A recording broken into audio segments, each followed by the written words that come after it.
Aristotle and Ptolemy, the first scientists. Hey, welcome back. This is Stephan, author of In Search of the Sublime. You can read the book for free on worldhistorybook.com. Let's start. The idea that the universe can be best understood not through divine revelation or philosophical speculation, but through experiment is one of the greatest breakthroughs of humanity. Although this idea is now taught in many high school classes, it took a long time for this idea to be worked out. And that will be the topic of today's lecture. Let's go.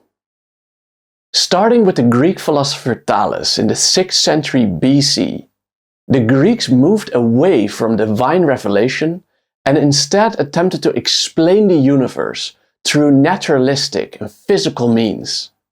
This was a huge step forward, but their method to explain the world was still flawed. Instead of experiment, they used philosophical speculation. The Greeks were very fond of this. Let's take an early example. Thales reasoned that matter appears in 3 phases, either in solid phase, liquid phase, or a gaseous phase. He further reasoned that water can appear in all 3 phases, as ice, liquid water, and water vapor. Based on these correct observations, he then concluded erroneously that all matter is made of water.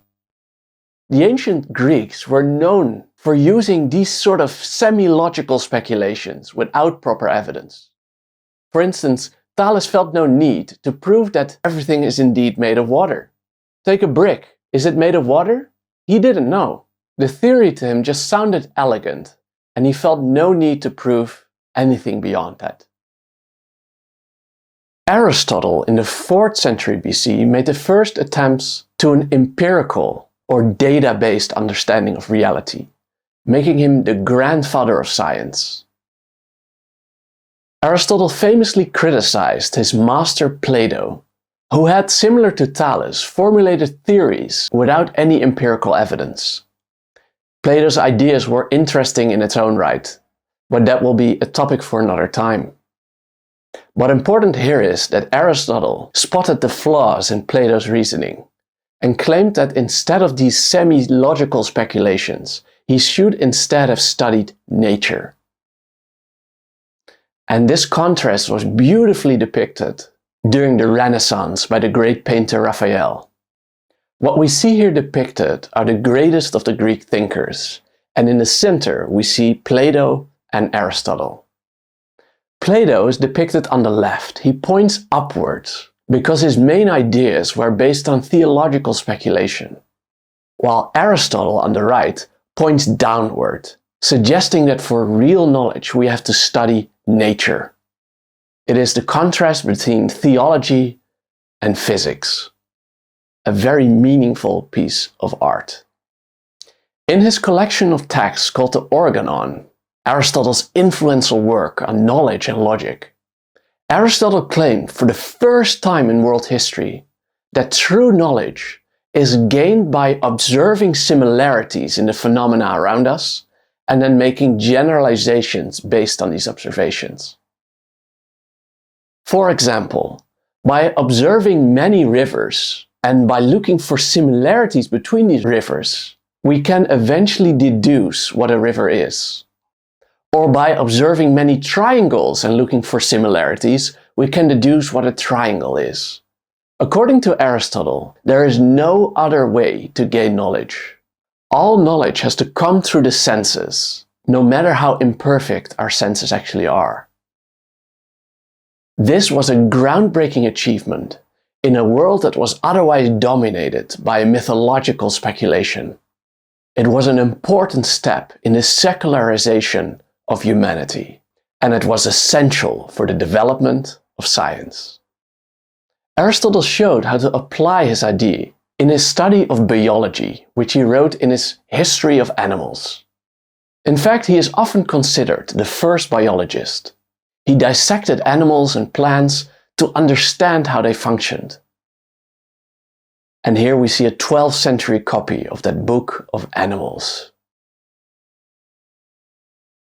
Aristotle also broke eggs at various levels of development to chart the growth of the chick embryo. Technically, this can pass as an experiment, but the intervention is so minimal, you just open the egg and you look, that Aristotle himself considered it mere observation. That's how he called it. And here we see a modern version of that experiment. Very interesting indeed. Crucially, Aristotle did not do experiments in the modern sense. He instead used that term observation, or peperamonoi in Greek. He simply observed the world, and he did not design experiments which have the sole purpose of isolating a phenomenon and then manipulating it in order to discover how it works. He didn't do that. He observed the world, he observed the stars, he observed nature, he observed the elements, and so on. His lack of experimentation famously showed when he wrote that heavy objects fall faster than light objects. This might sound right based on our day-to-day experience. For instance, a lead ball falls faster than a sheet of paper. But a simple experiment can show that both objects actually hit the ground at the same time if air friction is small. Take for instance this pen and a piece of paper. If I drop both, obviously the pen will hit the ground first. But if I reduce air friction, which I can do by crumbling this piece of paper into a ball, both will fall at the same time. A simple experiment could have shown this, but Aristotle instead based his description of falling objects on his day-to-day observations. In 1971, this experiment was even performed on the moon with a hammer and a feather. As you can see, both hit the ground at the same time. Well, in my left hand I have a feather, in my right hand a hammer, and I'll drop the two of them here and hopefully they'll hit the ground at the same time. How about that? It proves that Mr. Galileo was correct in his findings.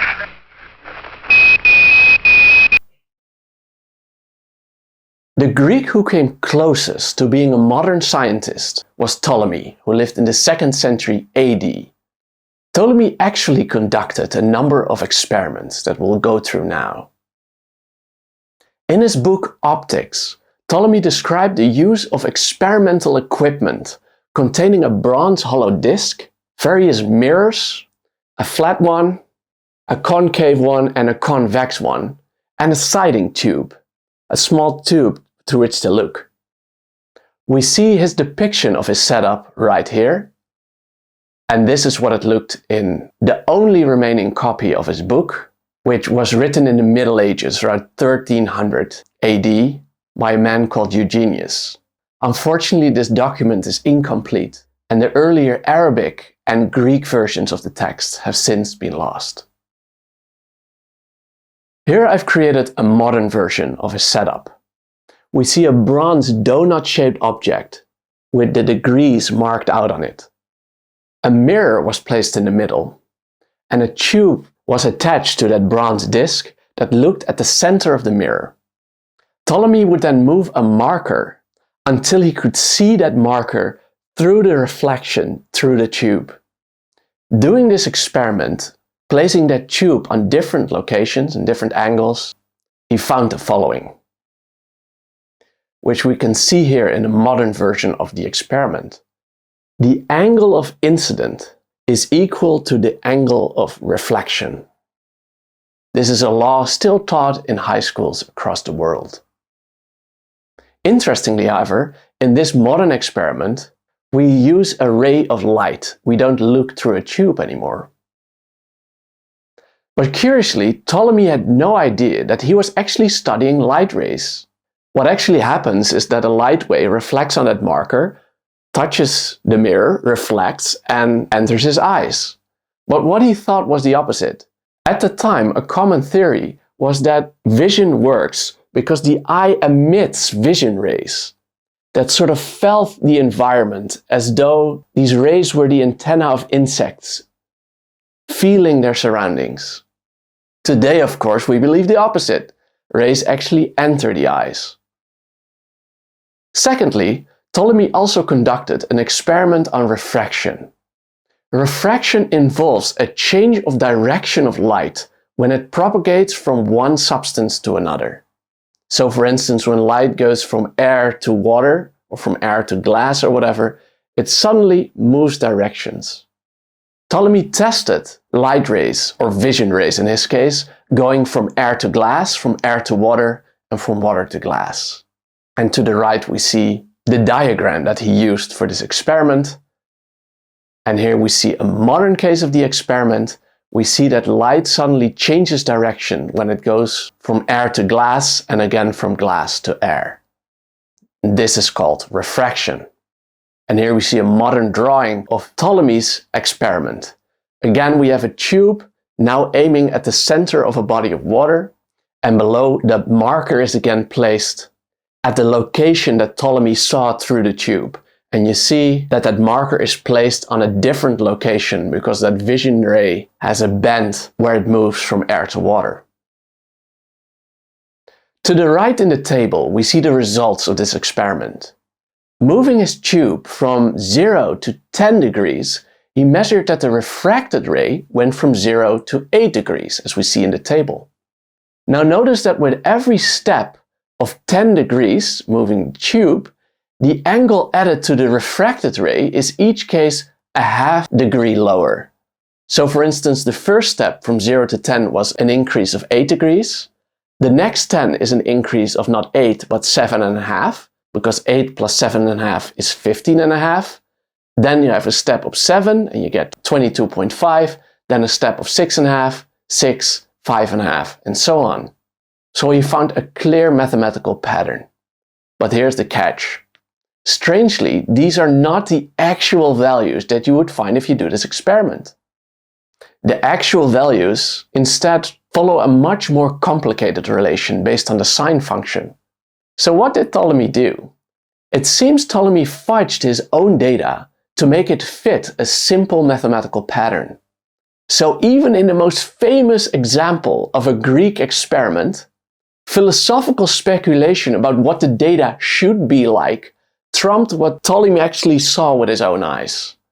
For the Greeks, philosophy, logic, elegance always trumped actual experience.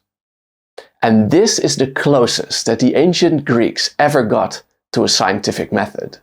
The next steps were taken in the Arabic world, which is the topic of the next lecture. I hope you've already learned a lot so far about the scientific method. If you want to know more, read my book In Search of the Sublime. You can read it for free on worldhistorybook.com. See you in the next video. Bye bye.